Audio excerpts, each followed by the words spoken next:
Então vamos lá, vamos comentar aí o que você deve observar na hora de resolver questões abertas, certo?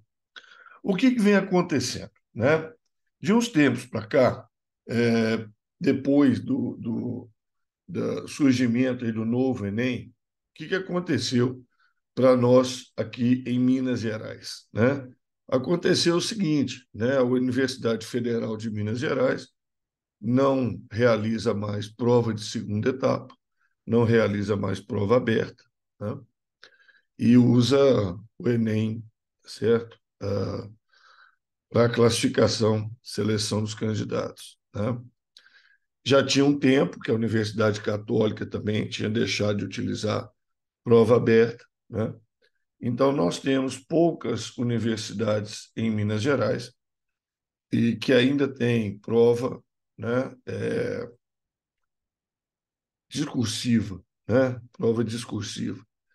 Entre elas, eu acho que aqui tem uma prova mais estável, é a Faculdade de Ciências Médicas, né? A Faculdade de Ciências Médicas tem algumas questões abertas lá de biologia e química, certo? São poucas questões, mas que é bom pontuar, né? Porque a concorrência pode ficar complicada, qualquer ponto a mais aí é vantajoso, né? Uns tempos atrás aí eu dei aula para um pessoal em Belo Horizonte, estava preparando para ciências médicas, alguns alunos, né? Todos passaram, foi bacana, eram 5 alunos, todos passaram. E esses meninos estavam assim muito resistentes a fazer prova aberta, né? Eles estavam confiando só na prova de múltipla escolha, a prova aberta ia deixar em branco, tal. Foi uma dificuldade convencê-los, né? Falei assim, não, não faça isso de jeito nenhum. Vamos tentar, vamos pegar aqui algumas, né, coisas que vocês têm que observar. Todo ponto a mais é vantajoso, né? E isso aí garantiu a aprovação de todos eles, né? O fato deles terem pontuado e pontuado bem, né? Em torno de 60% para cima, né? Na prova discursiva. Então, isso é muito importante, tá certo? Outros vestibulares aí pelo Brasil, né? Tem também questões discursivas, tá? Uh, a USP, né? A Unicamp, a UERJ, né? Universidade Estadual do Rio de Janeiro, estão entre as mais procuradas aí, tá certo? Então, o que eu fiz? Eu coloquei aí 8 questões que são de minha autoria, tá? É, que o método de resolução delas é parecido com o que se exigia, né, na antiga UFMG, que se exige ainda nas ciências médicas na USP, tá? E na Unicamp, sendo que a Unicamp ela evita questões de resposta muito curta, né? Que são aquelas questões do tipo CIT, tá? Então ela não trabalha muito com isso, né? As ciências médicas ainda utiliza, a USP ainda utiliza, né? Mas a Unicamp não. A Unicamp gosta de respostas mais alongadas, inclusive respostas que às vezes dão 2 parágrafos, né? E a gente tem que usar aqueles elementos de ligação, igual faz na redação do Enem, né? Logo, portanto, né? Contudo, tá certo? É, ligando um parágrafo com o outro, né? Então, a Unicamp tem uma prova assim, mais discursiva mesmo, certo? Enquanto outras, né, tem questões que vão variar entre o discursivo, no sentido subjetivo, né, de escrever, de dar opinião, de dar explicações, né, e a citação, né, que tecnicamente é uma questão objetiva, né? Não é de múltipla escolha, mas é uma questão objetiva. O cite, né? Uma estrutura, cite um processo, né? Aí é questão objetiva, apesar de ser discursivo, tá? A gente fala o seguinte: questão de múltipla escolha, ela é sempre objetiva, tá? Questão discursiva, ela pode ser objetiva ou subjetiva, tá? Então, objetiva quando a resposta é curta, né? Às vezes uma palavra só, discursiva quando você tem que falar mais, né? E nas questões abertas também vão aparecer as questões de cálculos, né? Na biologia isso aparece bastante na genética, é isso? E na química em várias partes, né? Do conteúdo de química que envolve cálculo, cálculo estequiométrico, cálculo termoquímico, cálculo de pH, né? Então é isso que nós vamos comentar, tá bom? Qualquer coisa, gente, tá? Pode colocar aí no chat. Então, nós temos 4 questões de biologia aqui de minha autoria e uma da prova da UERJ de 2019, certo? Mesma coisa na química, 4 de minha autoria e uma da prova do UERJ de 2019 também, certo? Então, vamos lá, tá? Por que eu coloquei o UERJ? Né? Porque o jeito da UERJ perguntar é um pouquinho diferente, certo? Requer uma certa atenção, tá? Vamos lá. Essa primeira questão é a questão que fala sobre decomposição de água oxigenada, né? Usando fígado, né? Fígado cru, fígado cozido, fígado triturado com areia, certo? E aí você observa aí que no tubo 1 só tem água oxigenada, no tubo 2 tem água oxigenada e fígado cru. Estão saindo umas bolinhas de oxigênio, né? Tubo 3, água oxigenada com fígado cozido, não produz bolhas. Tubo 4, água oxigenada com areia, não produz bolhas. E o tubo 5, água oxigenada, fígado cru, triturado com areia, produz muitas bolhas de oxigênio. É isso? Então, experimento, certo? Quando aparece numa questão aberta, o pessoal costuma cobrar um pouco da metodologia da ciência. E uma das coisas mais importantes da metodologia da ciência é a existência de grupo controle e grupo experimental, certo? Então, o tubo 1, que não está acontecendo nada, né? Ele tem uma função aqui, né? E aqui nós temos a pergunta: cite, certo? Cite o objetivo dos tubos 1 e 4. Gente, citação é para ser curta, às vezes uma palavra só, tá? Não é para ficar explicando, é para citar, tá? Então, de maneira bem objetiva, tá? E convém explicar para vocês que a linguagem que a gente usa nessas questões é uma linguagem científica, é uma comunicação científica. E a comunicação científica, ela tem a característica de ser direta, objetiva, tá? Sem rodeios. Não é uma comunicação literária, certo? É uma comunicação científica. E a característica dela é essa, direta, tá? Então, não faça rodeios. Perguntou, cite. Você vai citar em poucas palavras, ou às vezes em uma só, o que está sendo solicitado, certo? Olha, eu estou baseando, não é em coisa da minha cabeça, certo? É do conhecimento que a gente tem. E você sabe que eu dou aula tem 41 anos, né? Então eu já trabalhei com muita questão aberta de vestibular da UFMG e de outros vestibulares aí na minha vida, certo? E as universidades costumam publicar questões resolvidas, publicadas pelas universidades, tá? Não é por questão resolvida de cursinho, não. É da universidade, ou seja, do pessoal que elaborou a questão, tá? Tem até comigo aqui um caderninho, né? Esse aqui da época das provas da UFMG, né? Então, esse caderninho aqui, ó, Biologia no Vestibular, o que tem nele? Tá? Nele tem, né, todas as questões que caíram na prova, certo?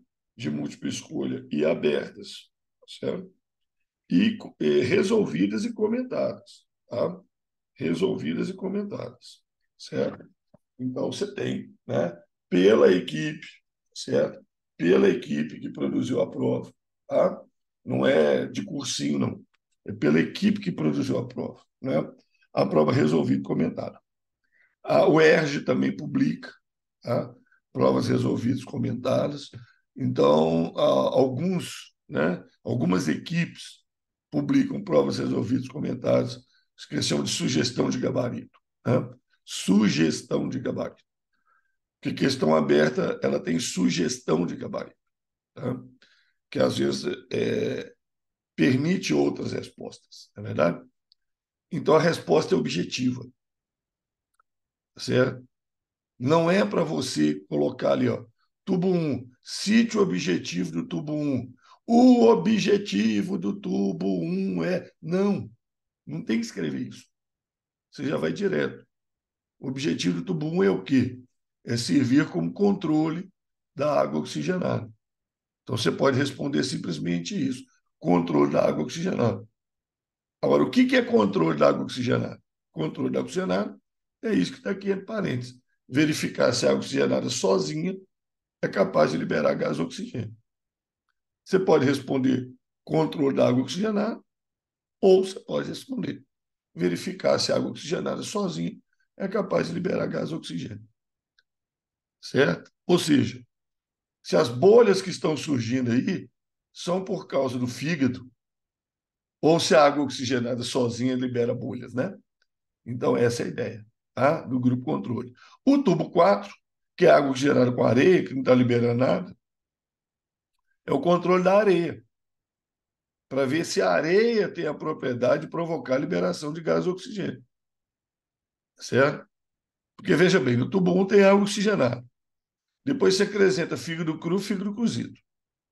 Há uma diferença óbvia. No tubo 4, água oxigenada é areia, não acontece nada. O tubo 5, água oxigenada, fígado cru, triturado com areia. Está tendo mais bolhas. Essas mais bolhas é por causa da areia ou é por causa da trituração? Então, por causa da areia, não é. Porque o tubo 4 está mostrando isso. Não é por causa da areia, é por causa da trituração. A areia é usada para triturar os pedaços de fígado, certo?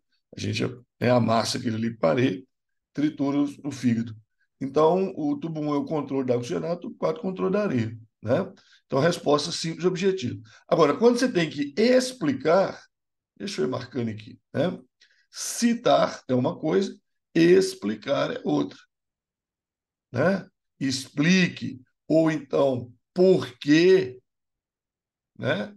Você está colocando o comando da questão.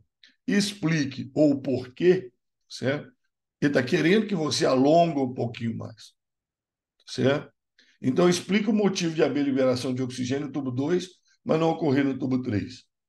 Porque no tubo 2, o fígado cru tem enzimas ativas que provocam a liberação de oxigênio. A fervura no tubo 3 provocou a desnaturação e inativação dessas enzimas. E aí não tem liberação de oxigênio, né? Então, é uma explicação curta, também não precisa fazer um texto, tá? Um capítulo de livro, não precisa, tá? Você tem duas linhas, vamos tentar nos adequar às duas linhas, certo? O 3, ela, por que a produção de bolhas de oxigênio no tubo 5 é maior, né, do que no tubo 2? O que aconteceu no tubo 5? O fígado cru foi triturado com areia. Então, uma possível explicação é essa aqui, ó. A trituração do fígado cru promove. Aliás, ficou sobrando aqui, eu tirar esse promove daqui. Tá? A trituração do fígado cru forma pequenos fragmentos, né, do fígado, transformando em pequenos fragmentos, tipo carne moída, né, que apresentam as enzimas em sua superfície. Então, em vez de ter um pedação de fígado com enzimas na superfície, eu tenho milhares de pedacinhos com enzimas na superfície, aumentando então o contato das enzimas com a água oxigenada e aumentando então a velocidade da reação, né? E aumentando o contato das enzimas com a água oxigenada e a velocidade da reação. Essa é uma explicação. Ah, poderia dar outra? Poderia, né? Ao triturar o fígado, as células romperam, liberaram as enzimas, né? e a concentração de enzimas no tubo 5 é maior. Poderia colocar isso também. Duas respostas possíveis. Tá? Duas respostas possíveis. Você pode considerar aí a superfície de contato, né? Que é o que eu considerei aqui nessa resposta, mas você poderia considerar também concentração de enzimas. Rompimento das células do fígado liberou enzima, mais enzima, maior velocidade de reação. Né? Outro comando aqui, ó. Qual o motivo dos tubos serem mantidos a 37 graus? Né? Então, isso aí pode ser, esse qual, né? Pode ser equivalente a um CIT, né? Pode ser equivalente a um sítio, pode ser equivalente a deu uma curta explicação, né? Qual o motivo, né? O motivo, tá? Simular as condições de funcionamento das enzimas do fígado, né? Por quê? Porque o fígado, né, dentro do organismo, ele está numa temperatura em torno de 37 graus, que é a temperatura ótima para as enzimas que tem no fígado. Então, se eu vou fazer o experimento usando o fígado, eu vou manter esse material a 37 graus para simular essas condições de funcionamento das enzimas. Poderia ter escrito só essa primeira linha, estava ótimo, já estava ótimo. Qual o motivo? Simular as condições de funcionamento das enzimas do fígado. Agora, aumentei um pouquinho, que atuam melhor numa temperatura em torno de 37 graus. Pronto. Só tem que tomar cuidado o seguinte, tá? Pensa sempre, quanto mais curta a resposta, quanto menos enrolado, mais chance de você acertar. Quem escreve muito é igual aquele ditado, né? Quem fala muito dá bom dia a cavalo, tá? Então, quem escreve demais costuma incorrer em erro. Então, aqui, ó, para simular as condições de funcionamento em cima do fígado. Ótimo, beleza, total. Agora, se você vem nessa segunda linha, né? E coloca lá uma bobagem de todo tamanho, né? Ah, que as enzimas são lipídios, pronto. Aí você ferrou a questão inteira, tá? Ah, mas sobrou uma linha, não tem problema. Sobrar uma, sobrar duas, sobrar três, não tem problema. Você tem que garantir que você respondeu o comando da questão, né? O que foi perguntado, tá?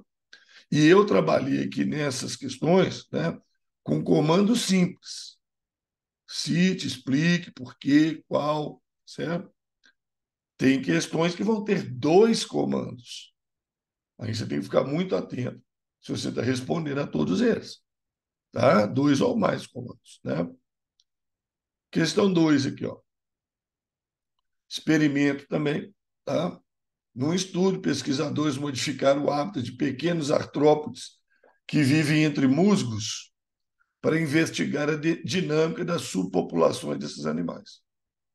Em um experimento 1, eles criaram fragmentos isolados de musgos que crescem sobre rochas.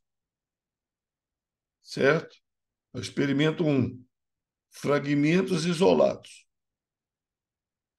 Em comparação com o controle é esse aqui, ó. Esse retângulo, né? 50 centímetros, 50 centímetros. Tá? Experimento 1 são esses quatro fragmentozinhos aqui, separados, isolados. Né? Em comparação com o controle, o número de espécies presentes nesses fragmentos diminuiu cerca de 40% em um ano. Ó, diminuiu 40% no experimento 1, comparando com o controle. Então, se no controle tinha 10 espécies, no experimento 1 tem 6, ao longo de um ano. Tá? Com desaparecimento mais rápido das espécies mais raras. Desapareceram mais depressa. No experimento 2, aqui embaixo, os pesquisadores criaram fragmentos similares, mas conectados por corredores estreitos, que foram mantidos intactos ou interrompidos por um espaço de 1 centímetro. B. Nos fragmentos comunicados por corredores intactos, a perda foi de 14% das espécies. 14% das espécies, após 6 meses. Enquanto os fragmentos corredores interrompidos, ocorreu a perda de 41% das espécies, quer dizer, quase igual a de cima. tá certo? Quase igual a de cima, certo? Com os corredores, a perda foi só de 14%. Tá? Então, aqui, ó, pergunta muito objetiva. Qual parâmetro? Qual? Cite o parâmetro biológico. Mesma coisa, tá? Citar. Foi medido ao longo do tempo em ambos os experimentos. Né? Falou lá em cima. Né? O que foi medido? O número de espécies presentes nesse fragmento. Tá certo? O número de espécies presentes nesse fragmento, espécies de pequenos artrópodes presentes nos fragmentos. É isso. Tá?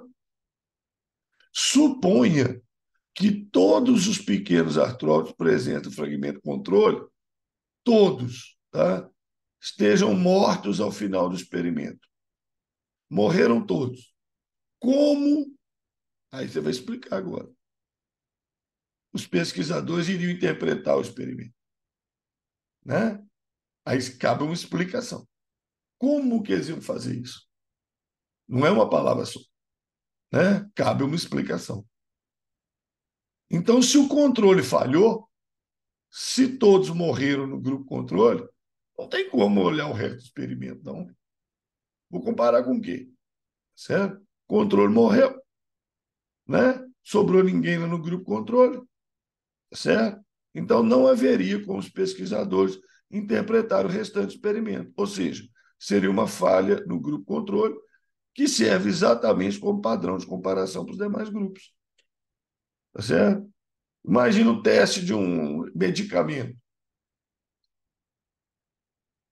100 pessoas beberam água, 100 pessoas tomaram o medicamento. Né? O que eu espero? Né? Das 100 pessoas que beberam água, 5 melhoraram. Tá certo?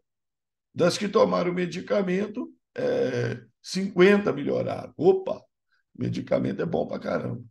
Né? Agora, se das 100 que tomaram água, morreu todo mundo, certo? Morreu todo mundo, tá certo? Ué, não tem como você analisar o experimento, não, tá? Não tem como, né? Mesma coisa, todas melhoraram. Das 100 que tomaram água, todas melhoraram. Mas como é que eu vou saber a ação do medicamento? Se com água todas já melhoraram, né? Como é que eu vou saber a ação do medicamento? Não é isso?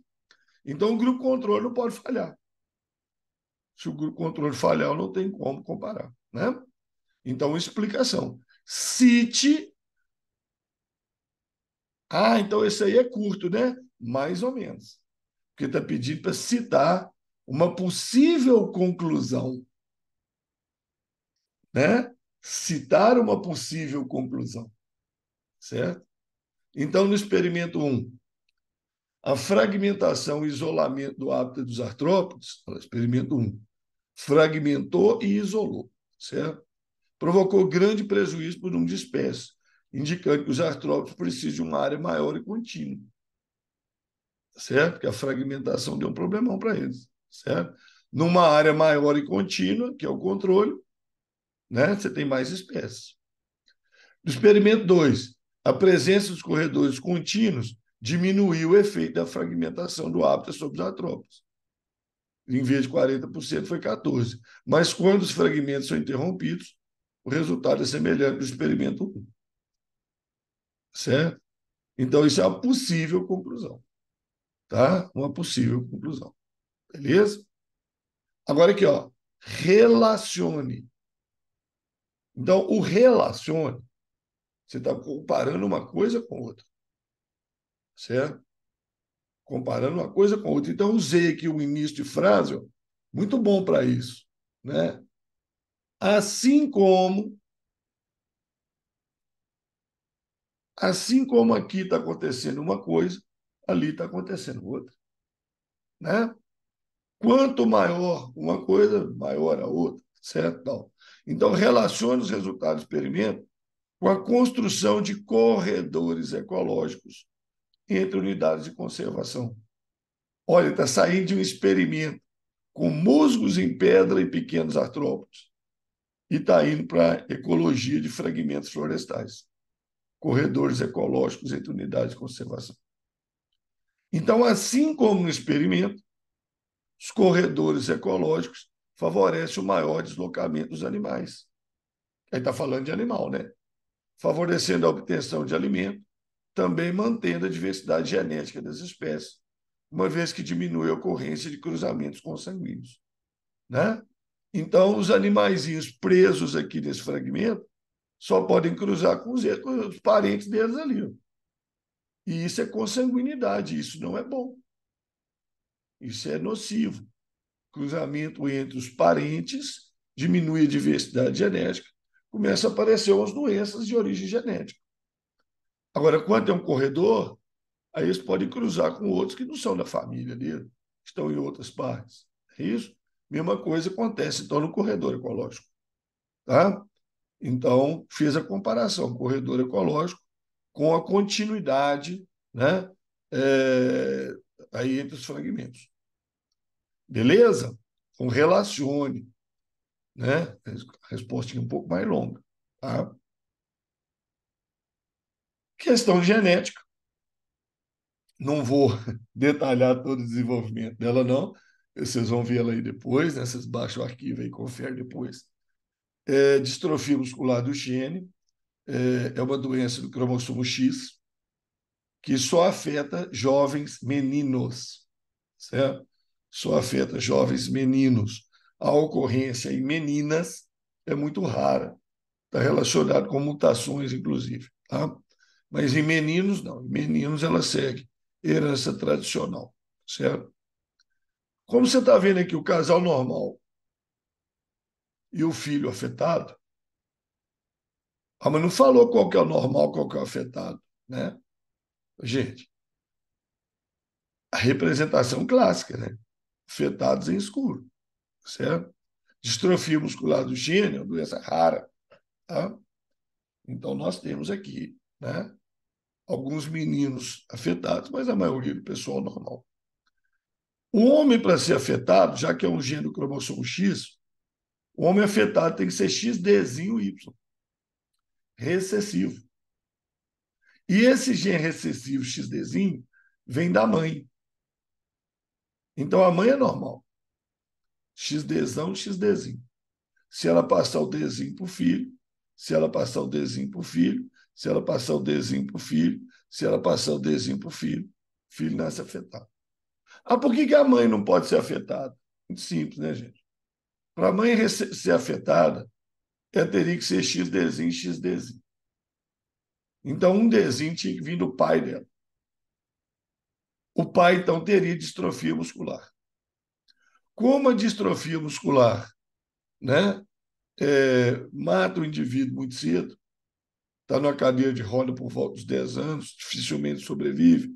Então, homem afetado, XDzinho, ele não pode ter filho. Então, como é que a mãe vai receber 2XDzinho? Né? Então, não tem como, a não ser que ocorra a mutação. Tá? Então, aqui, ó, toda mulher, 2, ó, primeira geração, segundo indivíduo.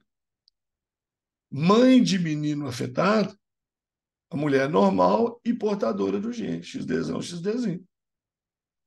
Todo menino afetado, terceira geração, primeiro indivíduo, 3-1. XDzinho Y. Né? 3-4.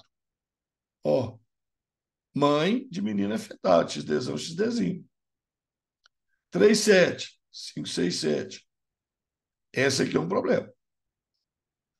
Ela pode ser XDzão, XDzinho, XDzão, XDzão.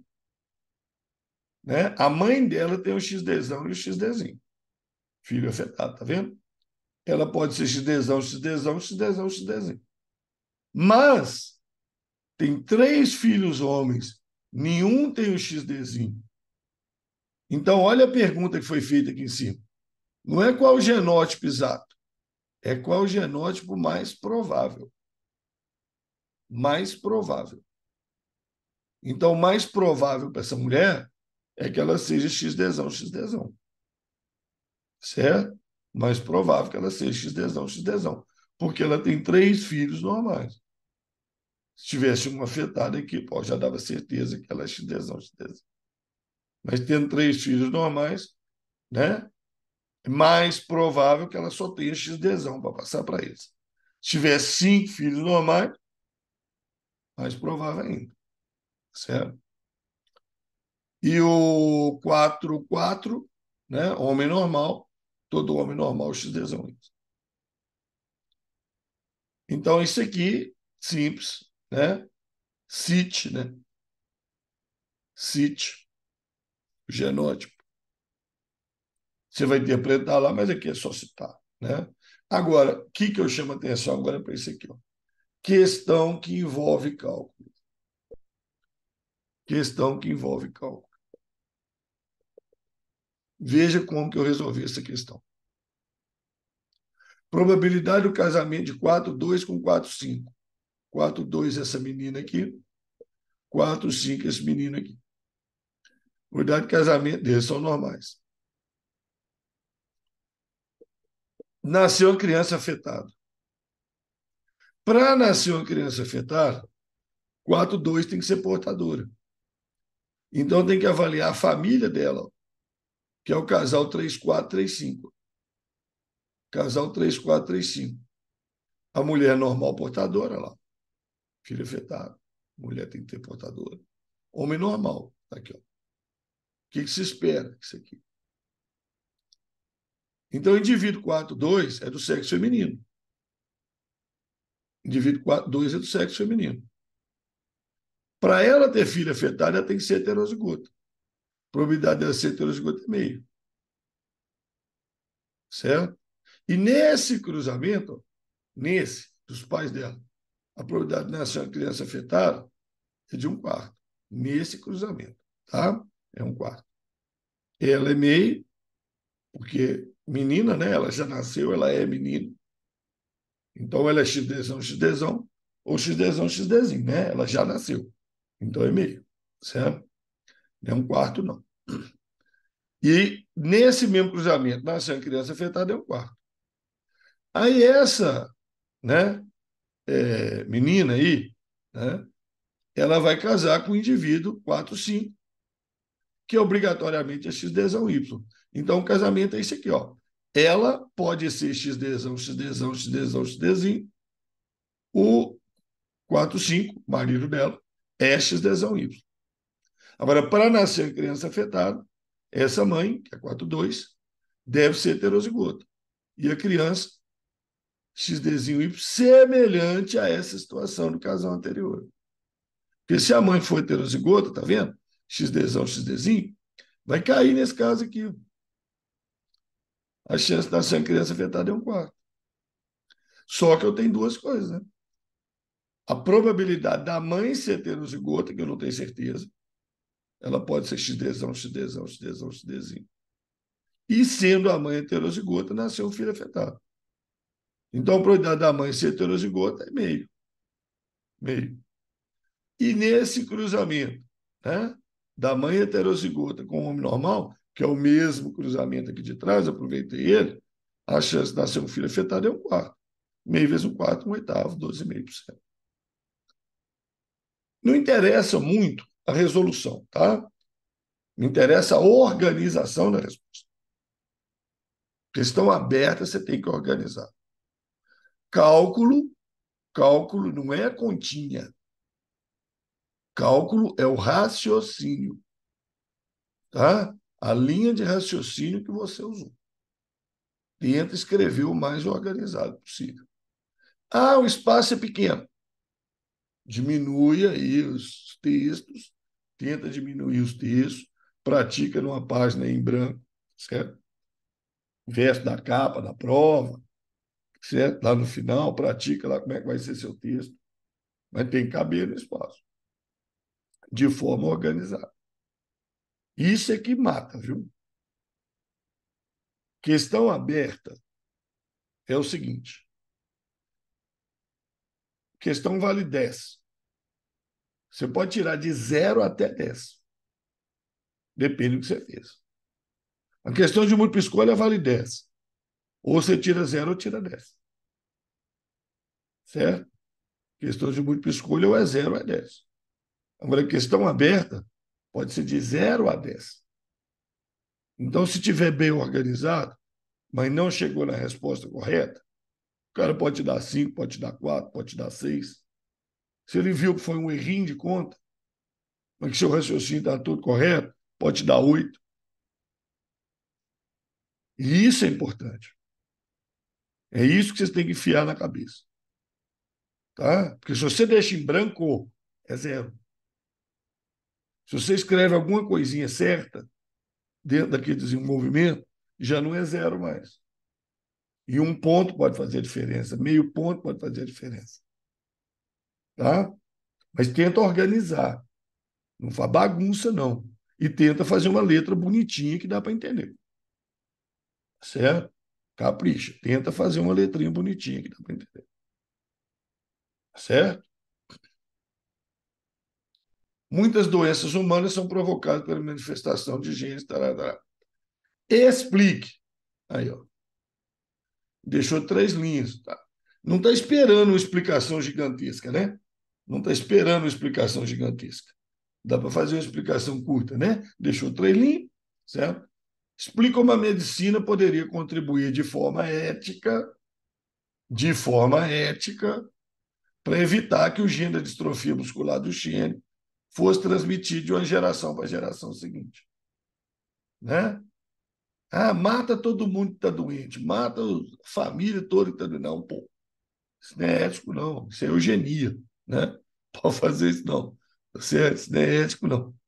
Então, aqui, ó, a medicina pode agir por meio do aconselhamento genético. Então, por meio do aconselhamento genético. Os casais em que as mulheres têm irmãos ou tios com distrofia muscular devem evitar de ter filhos. Tá certo? Então, essa mulher aqui, ó, que tem irmão com distrofia, certo? Essa mulher aqui, né? Deve evitar, tá certo? É, aqui todas, aqui tem, né? Irmão. Mas essa aqui, por exemplo, né? Se não tivesse, esse irmão não fosse afetado. Mas o tio dela é afetado. Aqui não tem problema, que é ver de pai de pai. Se fosse pai e mãe aqui invertido, o gene poderia ter passado para a mãe, imagina que aqui fosse mãe, passado para ela. Né? Então, se você colocar só irmão, Ramon, tudo bem, tudo bem. Mulheres que têm irmãos afetados devem evitar de ter filho. Beleza, ótimo. Tá valendo, tá certo. Explicação correta. Ramon, eu falei o seguinte: através de testes genéticos que identifiquem a presença da mulher. Ótimo, ótimo, se houver o teste genético para o gene da distrofia muscular, excelente resposta. Como que a medicina poderia contribuir? Através da realização de testes genéticos, né, nas mulheres para identificar se elas são portadoras do gene recessivo. Excelente. Outra resposta muito boa. Tá? Mais simples, aconselhamento genético, né? Mas se tiver teste genético, beleza, excelente. Tá? Na natureza, esses genes tendem a ser eliminados, que são genes que matam. Né? Entretanto, essa eliminação quase nunca é completa. Cite um fator que dificulta a eliminação desses genes. Então, um fator é que genes recessivos, como esse aí, ó, da distrofia muscular, não se manifestam no indivíduo heterozigoto, dificultando a detecção deles. Né? Então, a mulher, ela não sabe se ela tem o gene, certo? Porque se ela tem certeza que ela tem o gene, não vai ter filho, não passa para o descendente, o gene vai ser eliminado, correto? Mas se é um gene recessivo, ela não tem como saber, né? Se não tiver um teste genético, ela não tem como saber. Então, dificulta a detecção precoce. Tá? Ramon, caberia outra resposta? Caberia, caberia. Tá? Um fator que dificulta a eliminação de genes é mutação. Mutação. Porque esse gene ruim, esse gene deletério, tá? Ele pode surgir por mutação de gene normal. Então, ele não desaparece. Entendeu? Ele não desaparece também. Então, uma razão seria essa aí, fácil de entender no heterozigoto, né, que trata de um gene recessivo, mas outra razão seria a mutação. Tá? Então, CIT, né? CIT. Aí, ó. O fato de não manifestar no indivíduo recessivo, né? É um fator, certo? Indivíduo heterozigoto. Outro fator, CIT, mutação. Uma palavra só. Certo?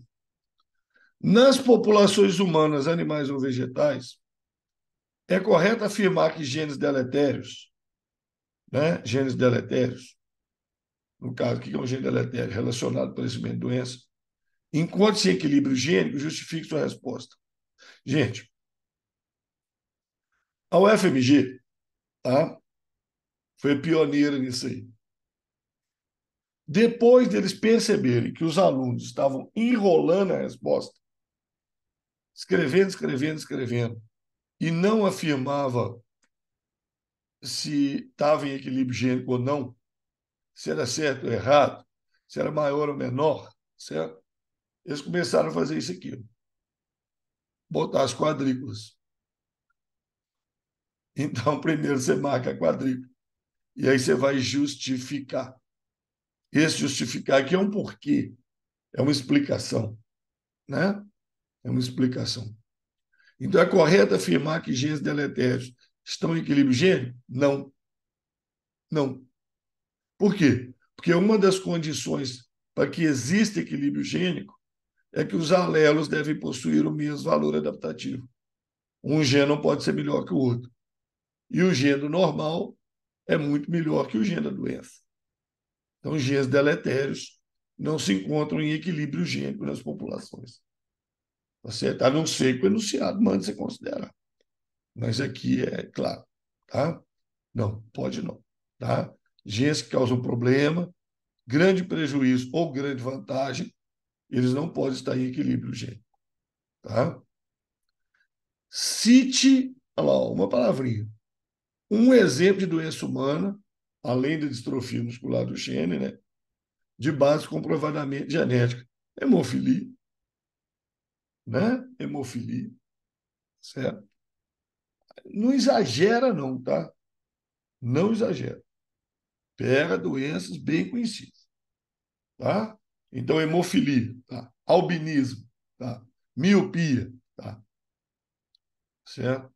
Não começa a inventar trem, não, tá? Não vai caçar trem difícil, não. Ah, diabetes tipo 1, não sei o quê. Não, não. Calma, tá? Calma. Diabetes pode surgir por várias razões, tá? Algumas têm base comprovadamente genética, outras razões não, certo? Então, evita complicar. Vai no jogo fácil, tá? Hemofilia. Hemofilia é manjadíssima, né? A gente estuda aí doidado, certo? Beleza? Então, citou uma palavra só, morreu. Não precisa descrever aquele negócio todo. Um exemplo de doença humana de base comprovadamente genética, além da distrofia muscular do gene, é a ocorrência de hemofilia. Para! O que é isso? Você está caçando jeito de errar. Você está caçando jeito de fazer confusão. Né? Acabar o tempo, não dá tempo de você entregar a prova. Questão 4. A emissão de luz por organismos vivos, bioluminescência, ocorre quando a energia liberada durante uma oxidação biológica é emitida na forma de luz.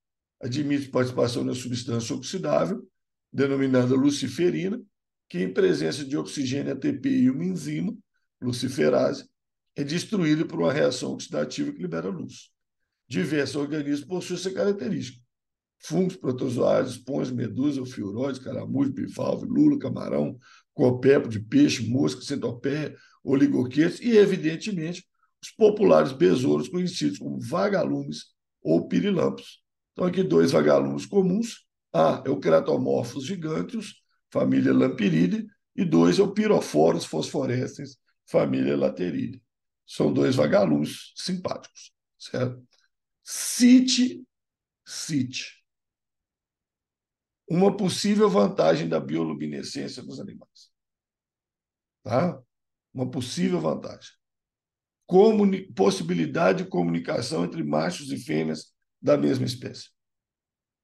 Então, no caso de vagalume, isso é clássico. Tá? A cor da luz, a frequência com que ele pisca, tá? É característico de cada espécie. Então, a fêmea sabe que aquilo ali é o macho sabe que aquilo ali é a fêmea, da mesma espécie. Cor e frequência da piscada, certo? Inclusive, dá para imitar essa frequência com lanterninhas de LED. Isso você consegue confundir alguns vagalumes, essa brincadeira. Mas poderia ter outras funções, né? Função de defesa contra predador, né? Predador ia achar esquisito aquilo ali, né? Animal emitindo luz, um caramujo emitindo luz, uma lula emitindo luz, né? O predador ia achar aquilo esquisito, certo? Então pode ser uma vantagem também, tá? Cabem outras respostas, é claro. Tá? Ah, mas não encheu tudo. Se tinha possível vantagem, defesa contra predadores. Pronto. Né? Ótimo. Tá? Ah, por que deixou 4 linhas? Ah, porque às vezes, né? O cara quer uma resposta maior, sem falar bobagem, né? Então, das substâncias que participam da produção de luz, cite a única que permanece inalterada ao final da reação. Justifique, ó, 2 comandos. 2 comandos. Cite e justifique, tá? Cite e justifique. Responda os 2 comandos. Tá? Quem permanece inalterado no final da reação? A luciferase. Ah, por quê? Porque ela é uma enzima. E as enzimas não são consumidas durante reações químicas, podendo ser usadas novamente. Pronto. Catalisador. Catalisador é recuperado ao final do processo. Tá? Catalisador é recuperado ao final do processo. Entendeu? Então, 2 comandos, presta atenção. Né? Aqui, ó, tinha 2 comandos, né? Sim ou não justifique, certo? Mas eu facilitei para você, né? Agora aqui, ó, é muito comum o aluno não justificar, socitar. Ah, não vi que tinha que justificar. Pô, por favor, né? Vamos ler. Os vagalumes representados pertencem a famílias diferentes, Lampirídea e Laterídea. Seria correto afirmar, baseando as informações acima, que eles possam pertencer a uma mesma ordem? Justifique sua resposta. Olha, tem uma informação no texto que chama eles de besouros. Olha lá, certo? E besouro é uma ordem de insetos. Se você sabe isso, beleza, sim. Seria correto que eles possam pertencer à mesma ordem? Sim. Por quê? Né? Justifique. Afirmou-se anteriormente que eles são besouros. Os besouros são insetos que pertencem à mesma ordem, que é a ordem dos coleópteros. Ah, Ramon, mas eu não sabia isso. Tá. Então, sim, porque uma ordem é um agrupamento de famílias. Uma ordem é um agrupamento de famílias. Então, organismos de famílias diferentes podem pertencer à mesma ordem, né? Podem pertencer à mesma ordem. Claro, se eles são de famílias diferentes, eles não poderiam pertencer ao mesmo gênero ou à mesma espécie, né? Mesmo gênero e mesma espécie, não, eles são famílias diferentes. Mas ordem, classe, filo, reino, né? Isso aí eles pertencem, tá? Dos organismos citados no enunciado, cite dos organismos citados no enunciado. Cite 2 sejam peçonhentos. A medusa e centopéia. Centopéia é popular lacraia, né? Centopéia é popular lacraia, peçonhenta. Medusa, água-viva, que madura, né? Então estão lá, ó, né, no enunciado, tá? Medusa, certo? Centopéia. Peçonhentos, certo? Dessa turma aí, os principais peçonhentos são esses. Existem alguns caramujos que são, mas é coisa muito rara, tá? Peixe, né? Tem alguns peixes que são peçonhentos, né? Tem veneno aí nos espinhos, na pele, né? Bom, então, para matar aqui a biologia, a questão da UERJ, 2019, contagem e análise dos anéis de crescimento presente em tronco de árvore e arbusto, possibilita estimar a idade da planta, investigar condições de épocas climáticas pré-existentes. salvo que a grande disponibilidade de água, blá, blá, blá, blá, blá, blá, blá, blá, blá, blá. Observe a ilustração de um corte do tronco de uma árvore com anéis de crescimento claro e escuro.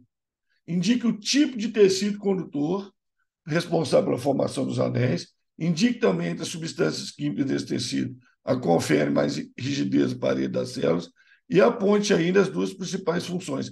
Está vendo? 3 comandos. Indique o tipo de tecido. Tá? Indique o tipo de tecido. Resposta. Tipo de tecido, chileno ou lenho. Indique também,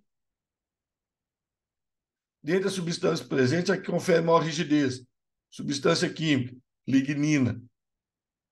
Aponte ainda duas principais funções. Apontar é citar. Não tem que explicar, só apontar, só citar. Certo?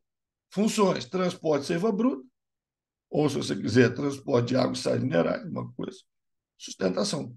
Essas aqui, ó, são sugestões de resposta da banca da UERJ. Da banca da UERJ. Eles publicaram assim, ó. Queremos a resposta assim. É claro, se escrever um pouquinho mais, né? Tudo bem, tá? Mas não precisa. Não precisa. Gente, vai ser muito importante você entender isso dentro da faculdade, trabalhando na área de ciência, tá? Objetividade. Não é dar volta no mundo, não. É muito importante você criar essa coisa já na sua cabeça. Isso é para a vida. É lá para dentro. Seja objetivo. Vá diretamente ao que o cara quer. Certo? Então, não é só a questão de prova. É uma mentalidade que está criando no aluno. Certo? Só, você vai para a área de ciência? Vou. Então, sua resposta é científica, objetiva. Não é uma resposta literária. Tá? Não é para dar volta no planeta. Química. Vamos acelerar aqui pelo adiantado da hora. Tá? Olha, questão 1, certo? A primeira pergunta aqui pedia uma equação química, aí, equação química balanceada, né? Tem que saber, né? Equação química, que é a fermentação alcoólica, né? Observe que deu a forma da glicose, falou que ele forma etanol e gás carbônico, e não deu a forma do etanol. Por quê? Plot químico. Você é obrigado a saber que o etanol, né? C2H5OH, ou C2H6O, ou CH3CH2OH, né? Gás carbônico, você é obrigado a saber que é CO2. Tá certo? Então está balanceadinho, bonitinho e tal. O equipamento representado na figura de produção de cachaça, né? Baseado no processo de separação de mistura. Né? Então, peraí, deixa eu marcar os verbos de comando aqui. Ó. Escreva a equação, só ela, pelo amor de Deus. Não é mais nada, não. Como se denomina o processo? Em outras palavras, cite o nome do processo. Destilação. A proibição do uso de utensílios de cobre na produção alimentícia, presente na resolução da Anvisa de 2007, afeta os 8 mil fabricantes informais de cachaça em Minas, que respondem para o mercado 240 milhões de litros por ano de cachaça. Isso em 2007, tá? De lá para cá deve ter dobrado isso aí. Segundo a Associação Mineira dos Produtores de Cachaça de Qualidade, 99% dos fabricantes usam lambiques feitos de cobre. Diferença é que, no caso dos aguardentes registrados, processos industriais garantem que o teor de cobre fique dentro do limite permitido. Sabe que o teor máximo de cobre tolerado, 5 miligramas por litro. 5 miligramas por litro. São produzidos 240 milhões de litros. Né? Sugira uma explicação, em outras palavras, explique. Né? Explique. Essa explicação não é a única, é uma sugestão, pode ter outras. Né? Não é para você ir na exata, entendeu? Você vai sugerir. Quando o cara fala assim, explique, está querendo uma coisa mais exata, né? Mas também tem essa ideia, né? Você vai dar a explicação que você acha provável. Sugira uma explicação, fica mais educado, né? Sugira uma explicação, pode se falar bobagem, mas cabendo aqui, vamos ver, né? Sugira explicação para contaminação de aguardente com cobre, sabendo que os alambiques tradicionais são feitos desse metal. O cobre dos alambiques pode sofrer oxidação, passar da forma metálica para a forma de íons, passar para o líquido destilado na forma de íons cobre. Né? Metal pode oxidar, metal pode perder elétrons, oxidar, virar íons, aí ele passa para a solução. Né? E você ainda poderia acrescentar, o que é provável devido à alta temperatura em que o processo acontece. Né? A alta temperatura pode facilitar a oxidação, a corrosão, e o cobre contaminar, então, o líquido destilado, a cachaça, no caso. Calcule o número de mols de cobre que existem, supondo-se o teor máximo tolerado em 240 milhões de litros de cachaça. Então, olha a organização. Teor máximo, 5 miligramas por litro, ou 0,05 gramas por litro. 1 litro de cachaça, então, 0,05 gramas, que é 5 vezes 10 a menos 3 gramas. 240 milhões de litros são 2,4 vezes 10 a 8 litros, X. Usa as unidades, litro, litro, grama, coloque elas aqui, corta o litro com litro, bonitinho, tá? Coloque as unidades, tá? Para não fazer besteira, corta ali, certo? Fez a conta, 12 vezes 10 a 5 gramas, que sobrou.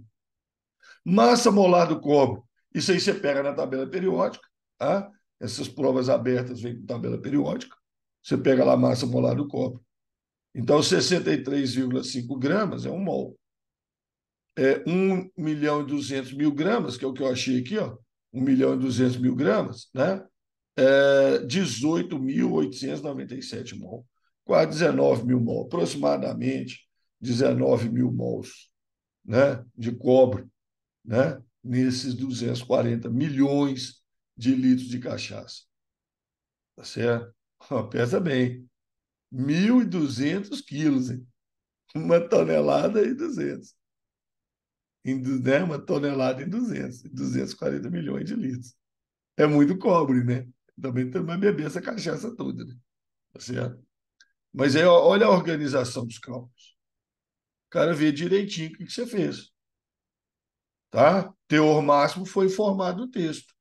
Teor máximo foi informado. Teor máximo de cobre tolerado sem causar risco ao organismo, 5 miligramas por litro de aguardente. Tá certo? 5 miligramas por litro de aguardente. Tá? Beleza, aí pronto. Contou, parará, parará, dados de tabela periódica. Tá? Questão 2, molécula orgânica. Né? Ciprofloxacina, fórmula molecular, aí você tem que contar ali, né? Tudo, certo? Tal. Massa de um mol, que é a massa molar, 331 gramas. Aí você vai pegar carbono, multiplicar por 12, hidrogênio por 1, flúor por 19, nitrogênio por 14, oxigênio por 16. Dados estão na tabela periódica. Né? Quantos átomos de carbono da ciprofloxacina possuem geometria digonal? Não tem nenhum. Tá? Carbono com duas duplas ou com tripla, não tem nenhum. Trigonal tem 10, tem um monte de carbono com dupla aí. Certo?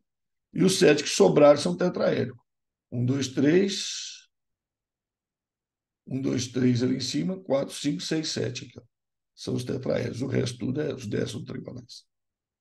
4 funções orgânicas presentes na ciprofloxacina. Só tem 4. Né? Tem um ácido carboxílico aqui. Tem uma cetona aqui. Tem função amina aqui, aqui, aqui. E tem função haleto. Né? Tem função haleto. Então, que é o flúor aqui, né? O halogênio. Certo? Então, só tinha 4 mesmo. Tá? Sabendo que a ciprofloxacina é derivada do ácido nalidíxico, representado ao lado, olha o ácido nalidíxico aqui. Ó. Uma das mudanças feitas na transformação do ácido nalidíxico na ciprofloxacina é a introdução de um átomo de flúor. Cadê ele? Aqui, ó. Ele foi introduzido aqui, ó. Certo? O átomo de flúor foi introduzido ali, ó. Certo? Então, aqui, ó, nesse segundo anel, foi introduzido aqui. Ó. Ah, amor, mas mudou mais algumas coisas? Mudou, mudou. Tem mais coisa que mudou. Tá ligado? Uma das mudanças, né, foi a introdução do átomo de flúor aqui, ó. Aqui tinha um hidrogênio, beleza? Aqui tinha um hidrogênio, né? Cabe um hidrogênio aqui, ó. Você sabe que aqui cabe um hidrogênio. Colocar ele ali. Tinha um hidrogênio ali, foi trocado pelo flúor. A introdução desse átomo de flúor na molécula do ácido nalidíxico para obtenção da ciprofloxacina representa uma oxidação ou uma redução. Justifique sua resposta a partir da análise do número de oxidação do carbono que recebeu o flúor. Tá? Então, esse carbono aqui, tá? Ele estava ligado no hidrogênio. Então, ele é mais eletronegativo que o hidrogênio, né? O elétron do hidrogênio fica mais para o carbono do que para o hidrogênio, porque o carbono é mais eletronegativo, tá certo? Bom, na hora que eu troco por um flúor, o flúor é o elemento mais eletronegativo. Então, o flúor vai puxar esse elétron do carbono, tá? Então, o átomo de flúor foi introduzido no lugar de um átomo de hidrogênio. Ou seja, a ligação carbono-hidrogênio foi trocada por carbono-flúor. Quando o carbono se liga a um elemento mais eletronegativo, é como se ele estivesse perdendo o elétron. Ele estava ganhando, entre aspas, né, gente? Que é compartilhado, né? Mas a ligação é polar, certo? Ele estava ganhando o elétron hidrogênio. Agora ele está perdendo o elétron pro flúor, tá? Então o número de oxidação aumenta, tá certo? O número de oxidação desse carbono aumenta, tá? Então, quando a gente fala de oxidação e redução, você sabe que um fenômeno é o contrário do outro, né? Ganhar, perder elétron, perder hidrogênio, ganhar oxigênio, provoca oxidação. Agora, ligar-se com o átomo mais eletronegativo é a mesma coisa que perder elétron. Ligar-se com o átomo mais eletronegativo é a mesma coisa que perder elétron. É oxidação também. Tá? Questão 3, molequinhas orgânicas. Composto 1 apresenta diastereoisomeria geométrica. Represente por meio de fórmula estrutural o diáster isômero mais estável. Então, o composto 1 tem isomeria cis-trans, mais estável é a forma trans, está aqui. Uma fórmula estrutural que me mostra que é um trans, né? Tá certo? Mais pesada aqui está para baixo, mais pesada ali está para cima. O trans, pronto, né? Colocou a fórmulazinha lá, resolvido. Tá certo? Tranquilo, tranquilo. Cite o número dos compostos representados que possuem enantiômeros. Enantiômeros é enantiômeros.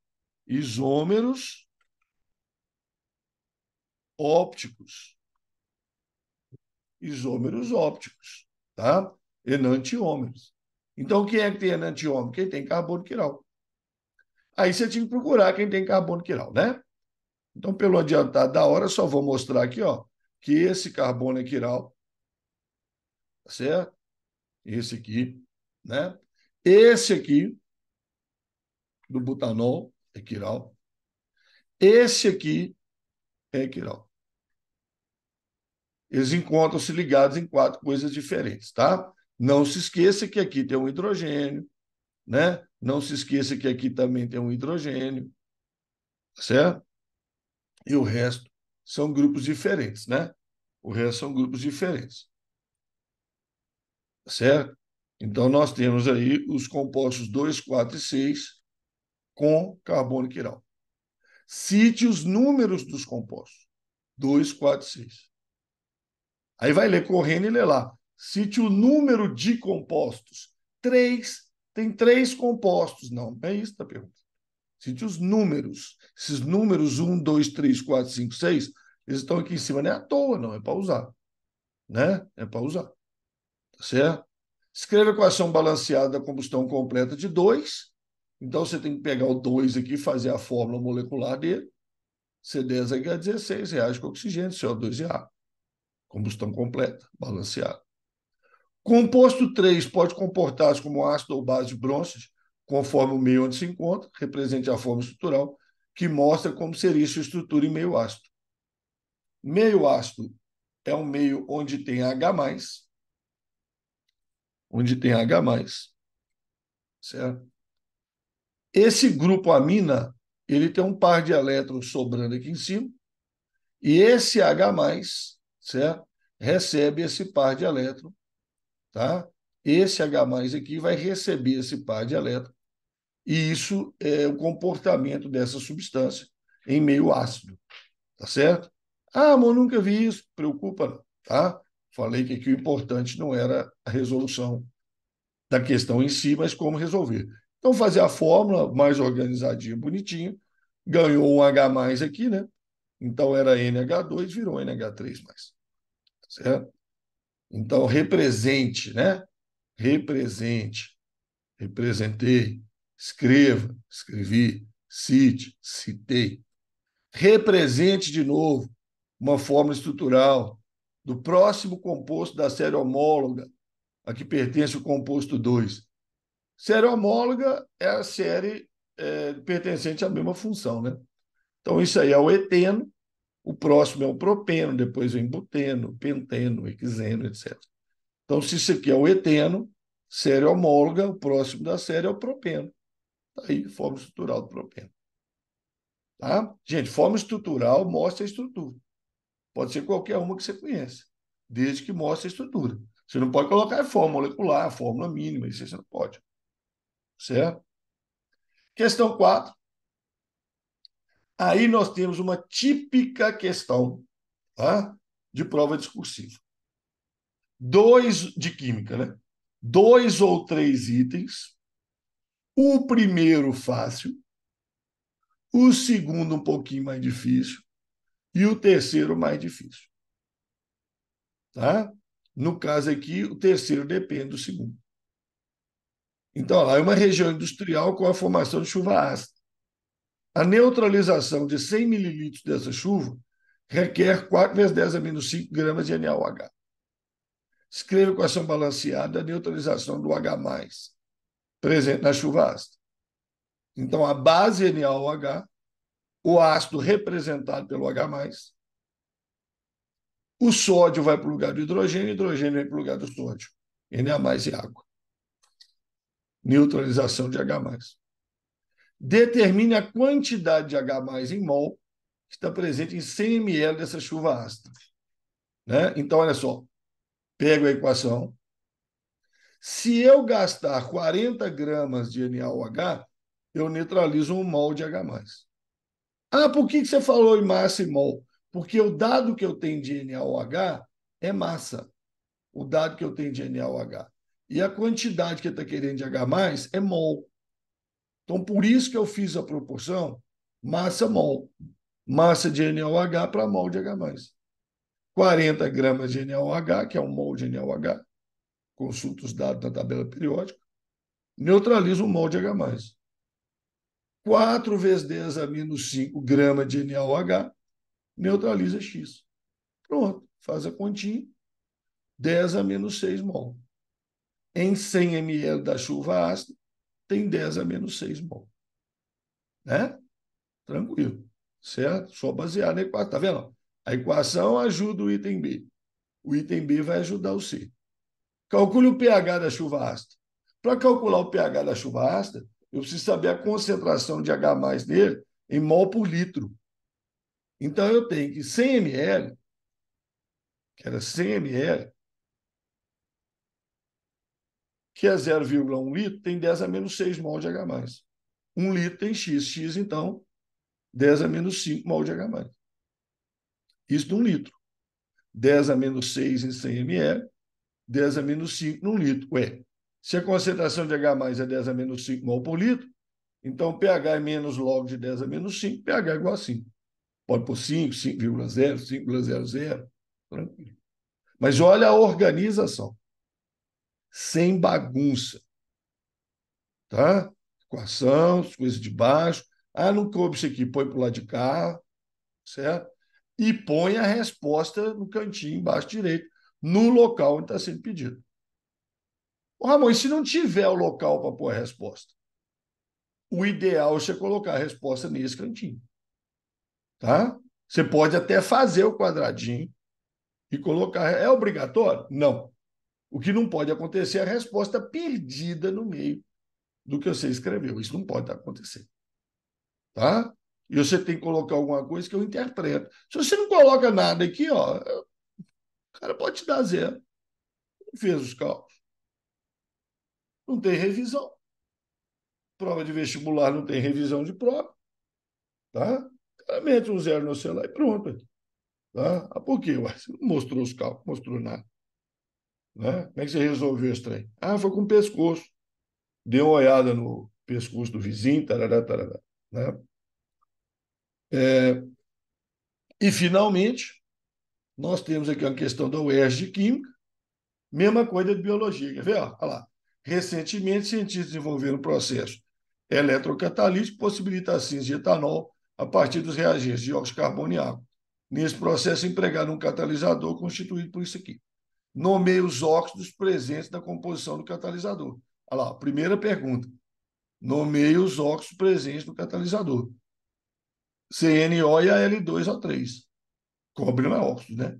Óxido de zinco, óxido de alumínio. Escreva a fórmula estrutural do etanol empregando a notação em linha de ligação.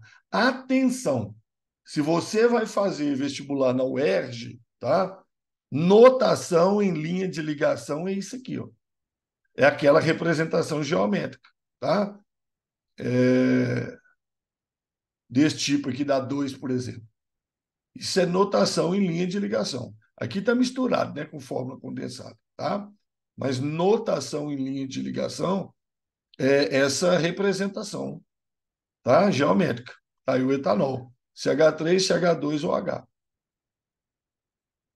Indique ainda a forma molecular do reagente apolar usado na síntese. Reagente apolar, CO2. CO2 é apolar, né? CO2 é apolar. Por que ele é apolar? O dupla C dupla O, né? O dupla C dupla O, certo? Então, puxa o vetor para um lado, puxa o vetor para o outro, anula apolar, né? Então é isso aí, tá? A resolução comentada é essa, certo? Vou parar a gravação daqui um pouquinho e vou responder uma pergunta aí que eu estou vendo aqui no chat, tá bom? Então aguardem um segundinho, tá bom? Então a ideia é essa, tá? A ideia é essa. Esse aqui é gabarito oficial do pessoal que elaborou a questão, certo? Então não é para ficar enrolando, tá? Não é para ficar enrolando. Aqui é bem objetivo. Questão da UERJ é bem objetivo. Questão da Unicamp, aí tem mais blá blá blá, tá certo? Aí tem mais blá blá blá, certo? Tem mais blá blá blá, certo? E USP tem uma parte objetiva. A USP é muito parecida com as primeiras aí que eu respondi, só que geralmente são 2 itens só, tá? Geralmente são 2 itens só. Um mais de citar, o outro mais de explicar. Agora, a Unicamp quase sempre é explicar, tá? Quase sempre é explicar. E o ERJ está aí uns tipos característicos de questões de UERJ, certo? Então, muitíssimo importante você estar ligado, né? Se você respondeu o que está sendo perguntado. Não só o verbo de comando, como o que mandou fazer, né? Calcule o pH. Ah, eu calculei o pOH. Não, não é isso que eu pedi. Pedi o pH, certo? Determine, né? Determinar aqui nesse caso é cálculo, né? É cálculo. Escreva equação balanceada. Ah, eu não sei balancear. Então escreve do jeito que você achou. Melhor escrever qualquer coisa que deixar em branco, tá? Escreve do jeito que você sabe. Ah, não está balanceado. Ah, o cara te dá metade. Tá certo? Você não pode deixar em branco. Ah, e inclusive, gente, questões como essa aqui, ó. Olha aqui. Olha aqui. Número de carbonos, quantos, qual, cite, né? Justifique. Quantos dos átomos de carbono têm geometria diagonal? Ah, deixei em branco, não tinha nenhum. Não. Se não tem nenhum, você tem que botar um zero lá ou bota um traço. Bota um tracinho, um hífen lá no local. Não deixa em branco, não, só. Se deixar em branco, você não respondeu. Ah, mas era zero. Você tem que escrever. Você tem que escrever. Se deixar lá em branco, danou tudo. Tá? Lascou o meio de campo, você está ferrado. Tá? Então, presta muita atenção no verbo de comando e na organização de resposta, principalmente quando tiver cálculo envolvido, alguma coisa desse tipo. Tá? Isso é para química, isso é para biologia, na genética, isso é para física, isso é para matemática. Se tem cálculo envolvido, explica direitinho o que você está fazendo. Tá? Até coloquei aqui, ó, conforme o cálculo anterior, se a concentração é tal, é tanto, certo? Essas explicações, se couber, coloca, enriquece. Enriquece, sem falar bobagem. Tá bom? Muito bem, então por hoje é isso. Vou parar a gravação, mas continuo aqui para tirar algumas dúvidas aí. Tá bom? Boa noite para todos. Muito obrigado.